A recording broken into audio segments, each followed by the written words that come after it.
মা,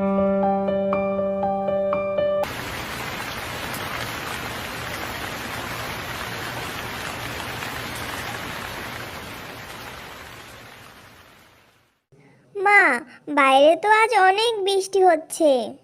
হ্যাঁ রে মিনা, বৃষ্টি দেখে তো মনে হচ্ছে এবার অনেক বন্যা হবে। কি বলছো মা, বন্যা হবে? মা, আমার খুব ভয় করছে। মা, আর দেখো না বাইরে কিভাবে বিদ্যুৎ চমকাচ্ছে। বন্যা হলে আমাদের ভাসিয়ে নেবে না তো মা? তুই ভয় পাস নে মিনা, আল্লাহ যা করে সবার মঙ্গলের জন্যই করে। আর আমি তো তোর সাথেই আছি, আমাদের কিচ্ছু হবে না রে মা। চল, অনেক রাত হয়েছে, এবার আমরা ঘুমিয়ে পড়ি। এই বলে মা ও মেয়ে ঘুমিয়ে পড়ে।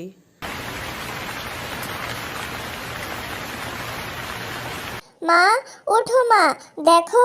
ও মা, ও মা, দেখো না আমাদের ঘরে কত পানি হয়েছে। ওঠো, ওঠো। হে আল্লাহ, তাই তো দেখছি। এবার আমাদের কি হবে? এই ছোট্ট মেয়েটাকে নিয়ে আমি কোথায় যাব? মিনা, তুই এখানেই বস, আমি বাইরে গিয়ে পরিস্থিতি দেখে আসছি।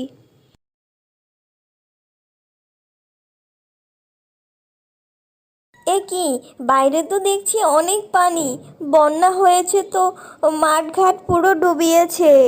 মা মিনা, এই বন্যায় অনেক পানি হয়েছে, সারা গ্রাম পানিতে তলিয়ে গেছে। সে কি মা, তাহলে আমাদের কি হবে? পানি এভাবে বাড়লে তো এই পানিতে ডুবে মরে যাব আমরা। না রে মিনা, যেভাবে পানি বাড়ছে তাই ঘরে থাকা আমাদের ঠিক হবে না। চল মিনা, আমরা ঘরের চালে আশ্রয় নেই। এই কথা বলে মা ও মিনা চলে যায় ঘরের চালে আশ্রয় নেওয়ার উদ্দেশ্যে। মা, আমাদের থাকার জন্য তো একটা জায়গা পেলাম, কিন্তু খাবো কি মা? আমার যে খুব খিদে পেয়েছে। মারে, এখন তো আমাদের কাছে খাওয়ার মতো তেমন কিছুই নেই, তবে কিছু শুকনো মুড়ি আছে। তুই এখন কষ্ট করে এগুলো খেয়ে নে মা। ঠিক আছে মা, চলো তুমি আর আমি মিলে এই মুড়িগুলো খাই।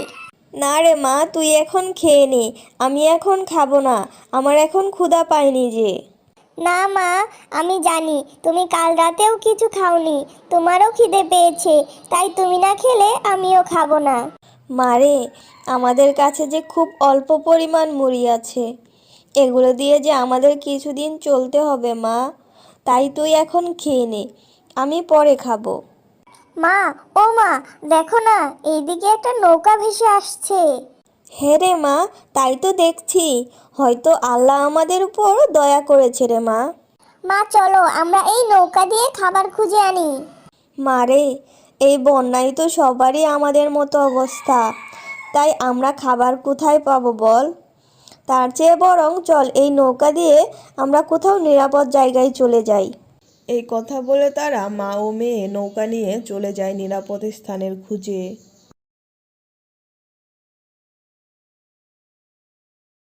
মা, আজ দুদিন যাবৎ নৌকায় ভাসছি, এখনো তো কোনো নিরাপদ জায়গায় খোঁজ পেলাম না। আর এদিকে আমার ক্ষুধা পেয়েছে, খিদেই যে পেট জ্বলে যাচ্ছে আমার।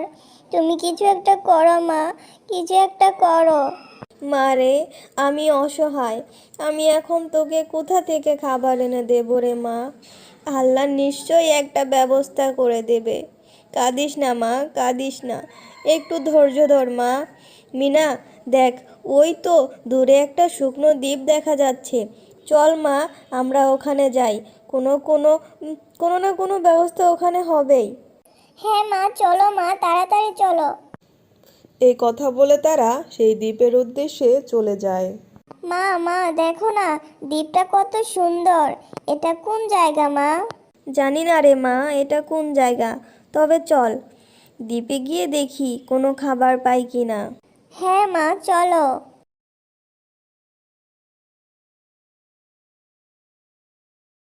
মা, ও মা, কোনো খাবার তো পেলাম না। আমি যে আর হাঁটতে পারছি না মা, আমার যে খুব কষ্ট হচ্ছে মা, খুব কষ্ট হচ্ছে হাঁটতে।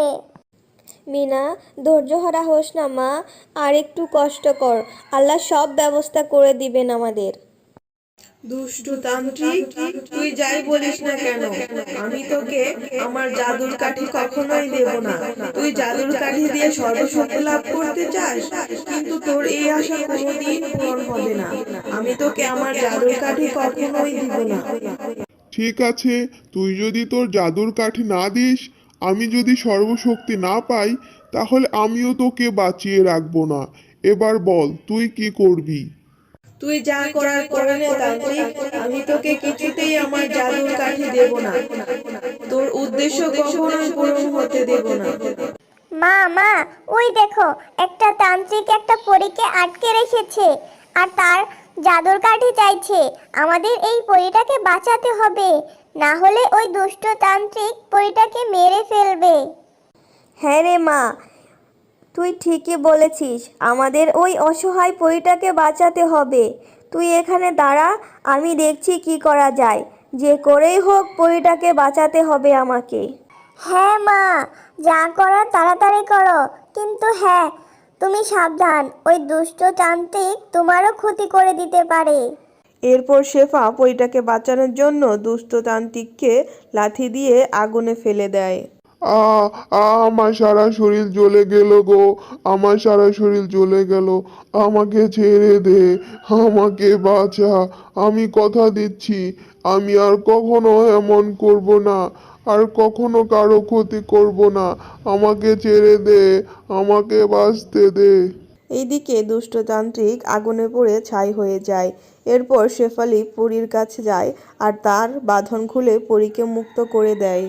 তোমাদেরকে অনেক অনেক ধন্যবাদ, তোমরা আমার জীবন বাঁচিয়েছো। তোমরা যদি আজ আমাকে না বাঁচাতে তাহলে আমার অনেক বড় অঘটন ঘটে যেত। কিন্তু তোমরা এই নির্জন দ্বীপে কেন এসেছো? এরপর শেফালি তাদের সাথে ঘটে যাওয়া সকল ঘটনা পরীকে খুলে বলল।